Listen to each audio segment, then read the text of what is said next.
Hi everyone, it's Claire coming to you from my studio in Irene, and you've got a nice view today of the Caprice screen, showing you all the different settings on the Caprice screen.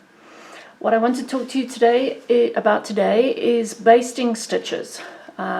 Most of our machines now, all the new machines basically, have a basting stitch function on them, but not everybody is using it or knows when to use or how to use it.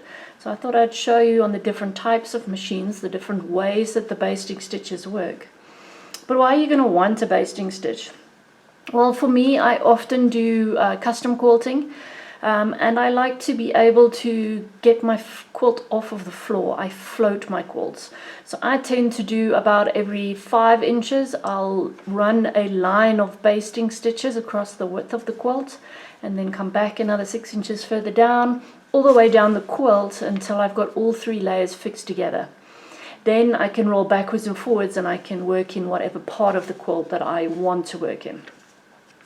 Another time that you might want to is if you're working on a frame and you need to take your quilt off to be able to do something else. If it's not basted and stabilized, then you are going to be in trouble when you try and put it back on later. The same goes for stationary quilters, ladies on the sit-down machines. If you use 505 spray, for instance, it's relatively temporary. So if you're going to be quilting over a long period of time, it's also good to just fix those layers together with some basting stitches, just to make sure it doesn't come apart on you.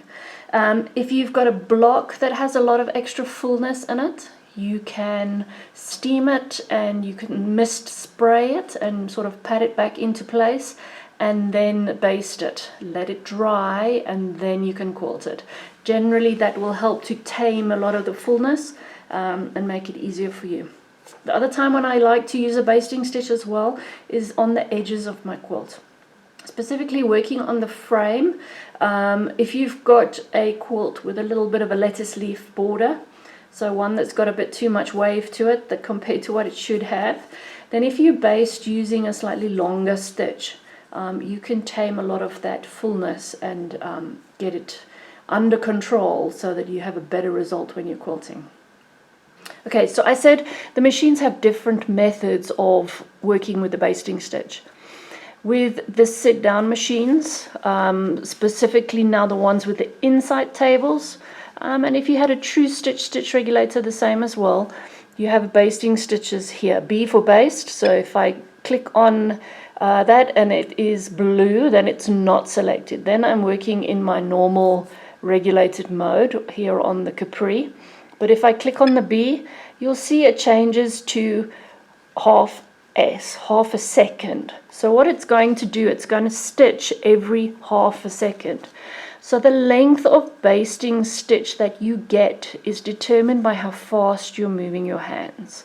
So if you're moving your fabric quickly under your needle, then a half a second gap between the stitches could relate to quite a long stitch. If you move very slowly, moving your fabric slowly under the machine, then it'll be a much smaller stitch. And I can play here with the time interval.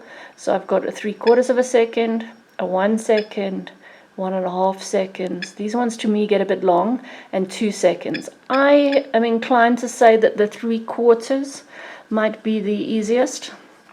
So if I press play, you can hear the machine is taking a stitch every 3/4 of a second. So if I'm moving my fabric underneath, it's going to give me a reasonable length of stitch.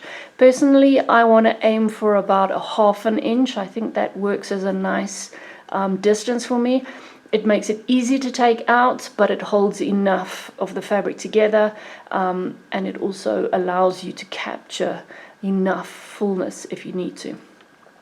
So on the sit-down machines, your basting stitch then is time determined, but it's a little bit different on the other machines. I'm going to move across to the Amara and show you how it works on that one. Okay, so here's the screen of the Amara. It will look fairly similar whether you have an Amara or a Forte or an Infinity. Even with the older Avantes and Fusions, you will have basting functions on the newer of the older versions, if I can put it that way. So you just need to look for it in the right sort of space. Okay, so you're basically going to look under your regulated mode. R here is green, which means that it is active. And at the moment, I've got 12 stitches per inch. So I'm going to just make my stitches less. So the number is going to become smaller.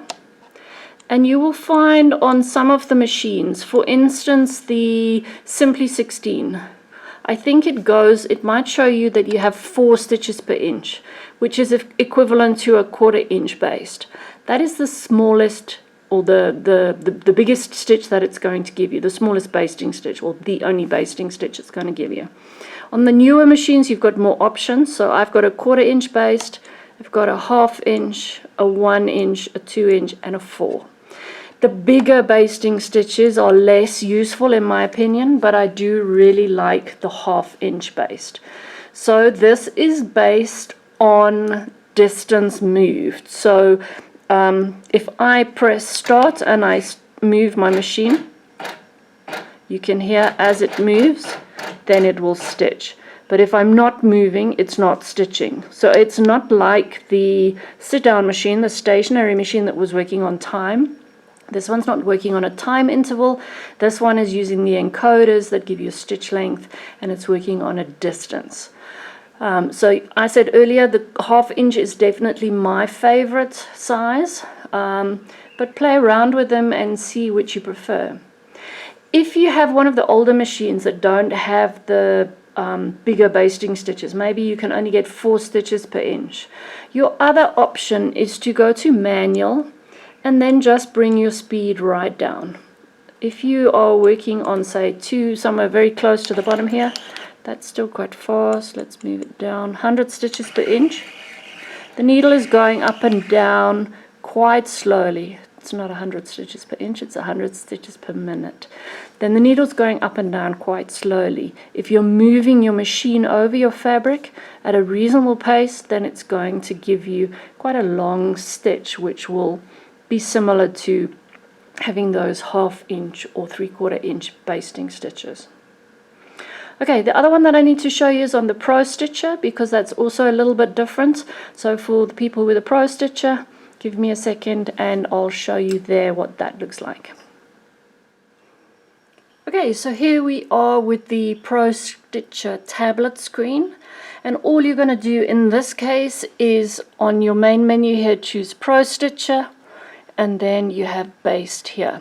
So you can choose the baste function, and I think then if you go to your settings, stitches per inch, your baste here is set at 1/4 inch. So you might want to make that bigger. So on a 1/2 inch baste, you've got 1 inch, you've got 2 inch, and you've got the 4 inch again. So I would like the 1/2 inch baste. So now when I start to stitch, if I go back to my ProStitcher, I can see the B for baste is green, which means it's active. So you do your basting, and then you come here and you turn off your baste.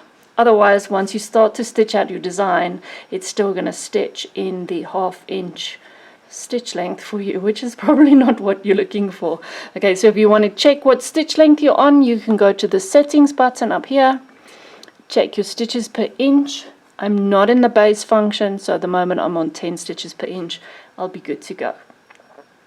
I hope this helps you, and that the basting functions will be something that you can use and improve your quilting. Happy quilting!